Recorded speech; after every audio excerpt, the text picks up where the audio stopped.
Hi friends, welcome to my kitchen. இன்னைக்கு ஒரோட்டி recipe எப்படி பண்றதுன்னு பார்க்கலாம். இது கோதுமை மாவுல தான் செய்றேன். இதுக்கு நான் 2 கிளாஸ் தண்ணி பாயில் பண்ண வச்சிருக்கேன். இதுல 1/2 டீஸ்பூன் உப்பு ஆட் பண்ணிக்கலாம். இப்போ 2 கிளாஸ் தண்ணிக்கு 3 கிளாஸ் கோதுமை மாவு எடுத்துக்கிறேன். டீ கிளாஸ் அளவு தெரியட்டும் தான் டீ கிளாஸ்ல எடுத்துக்கிறேங்க. இப்போ இதுல 1 டீஸ்பூன் அளவுக்கு ஆயில் ஊத்திக்கலாம்.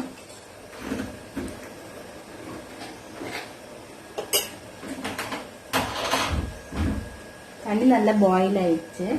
இப்போ இதுல மாவு ஆட் பண்ணிக்கலாம். 3 கிளாஸ் அளந்து வச்சதுதாங்க.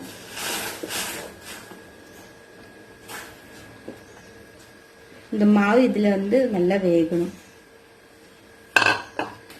இது நல்ல சூடோட பிசையணுங்க.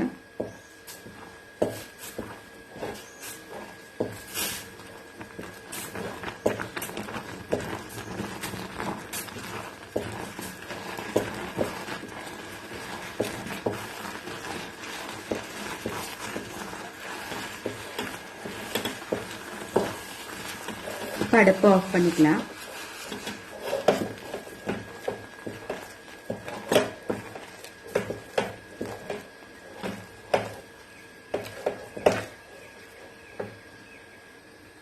இப்போ இது ஒரு பரவலான தட்டில் ஆற விட்டுறலாம்.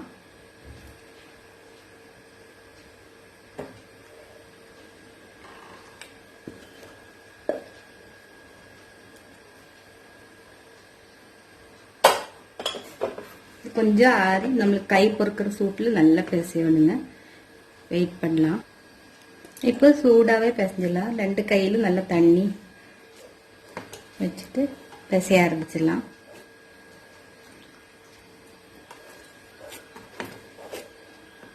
ரொம்ப சூடாக தான் இருக்கும்.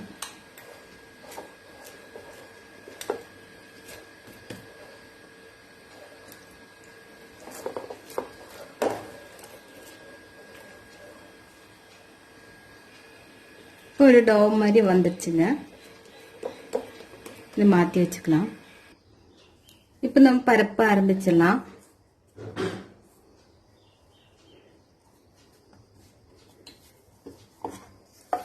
கொஞ்சம் நைஸாவே பரட்டிடுங்க.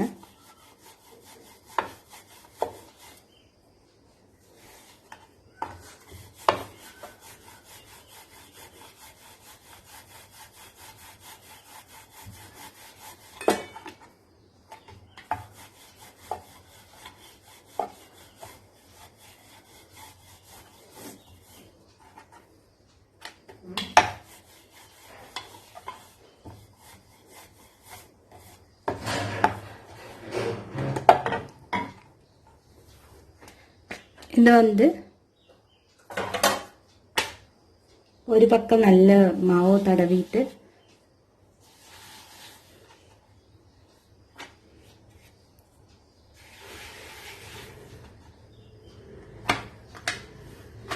இது மேல திருப்பியும் நம்ம அடுக்கிடலாம். ஒட்டுக்கா சுட்டு எடுத்துடலாம்.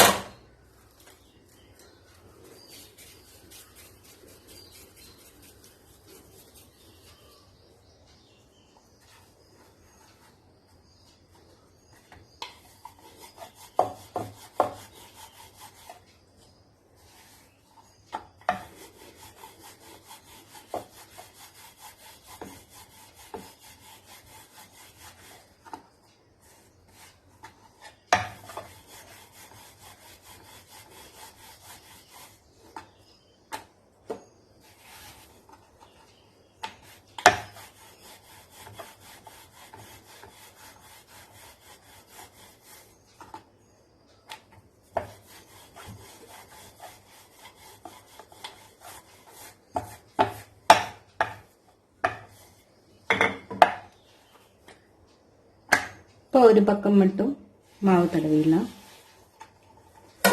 நம்ம ஆல்ரெடி பண்ணி வச்சது மேலே வச்சிடலாம். இது மேலே திருப்பி அடிக்கலாம். இந்த மாதிரி எல்லாமே பண்ணிட்டு உங்களுக்கு காமிக்கிறேன். இப்போ கல் காய வச்சிருக்கிறேங்க. ஒவ்வொன்றா சுட்டு எடுத்துடலாம். பாருங்க.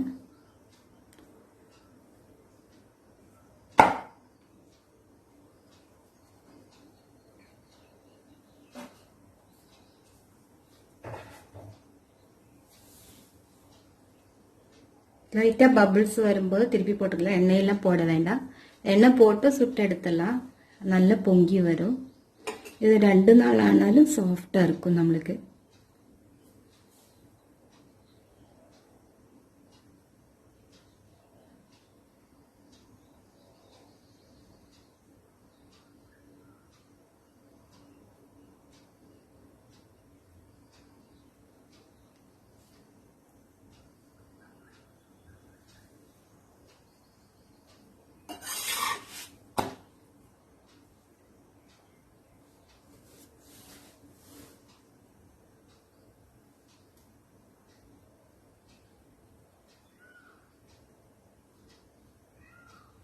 பாருங்க பபிள்ஸ் வருது பாருங்க.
எவ்வளோ பொங்கி வருது பாருங்க.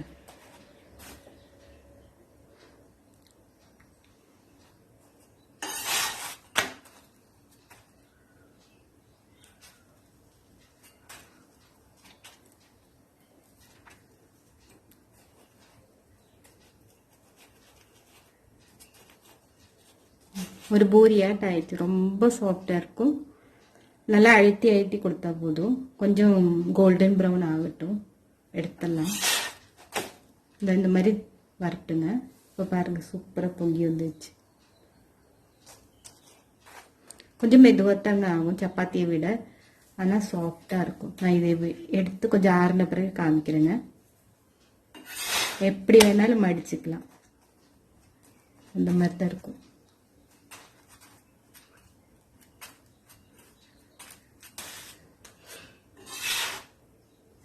இப்போ ரெடி ஆயிடுச்சு.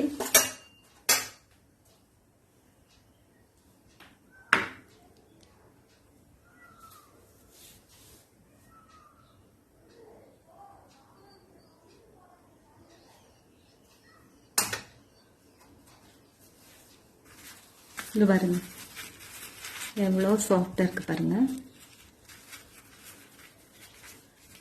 ஆனால் இது வந்து நம்ம பண்ணும்போது இந்த மாதிரி பரவலாக வச்சிருங்க, இல்லைன்னா இதுலேருந்து அந்த வேர்வைக்கு வந்து ஈரம் படுற மாதிரி ஆயிடும். நல்லா கொஞ்சம் ஆறின பிறகு ஹாட் பாக்ஸில் போட்டு வச்சிருங்க.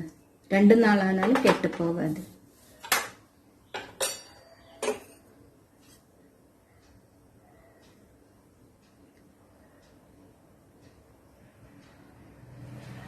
இந்த என்ன சைட் டிஷ், தக்காளி குழம்பு, குருமா, சால்னா எல்லாத்துக்கூடையும் சாப்பிடலாம், நல்லா இருக்கும்.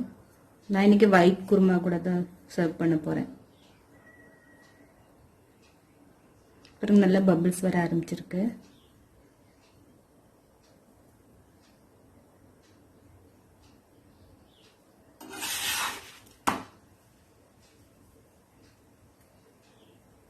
பாருங்க எப்படி பொங்கி வருது. நல்லா கல்லு காஞ்சிச்சுன்னா நல்லா பொங்கி வரும்.